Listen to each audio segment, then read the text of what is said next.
बारामतीत नामांकित व्यापाऱ्याला मारहाण, पोलीस तक्रारीपूर्वीच प्रकरण मिटले। बारामती शहरातील महावीर पथ परिसरात एका नामांकित व्यापाऱ्याला मारहाण झाल्याची घटना घडल्याने शहरात एकच खळबळ उडाली आहे। किरकोळ कारणावरून सुरू झालेला वाद काही क्षणातच हाणामारीपर्यंत पोहोचल्याचे सांगितले जात असून या घटनेत संबंधित व्यापारी गंभीर जखमी झाला।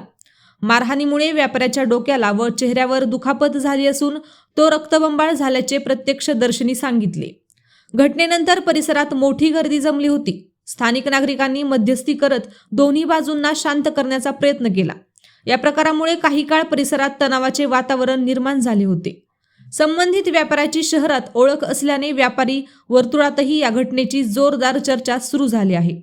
दरम्यान घटनेनंतर पोलीस ठाण्यात तक्रार दाखल होण्याची शक्यता व्यक्त केली जात होती।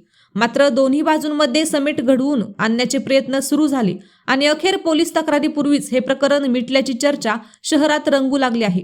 काही स्थानिकांनी मध्यस्थी करून वाद अधिक वाढू नये यासाठी समजूत काढल्याचेही बोलले जात आहे।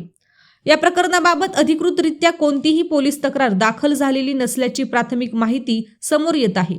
मात्र शहराच्या मध्यवर्ती भागात अशा प्रकारची घटना घडल्याने नागरिकांमध्ये चिंता व्यक्त केली जात आहे। व्यापाऱ्यांमध्ये सुरक्षिततेचा मुद्दाही पुन्हा एकदा चर्चेत आला आहे। अशाच नवनवीन बातम्या पाहण्यासाठी बारामती वार्तापत्र चॅनलला लाईक करा, शेअर करा, सबस्क्राईब करा आणि बेल आयकॉन प्रेस करा।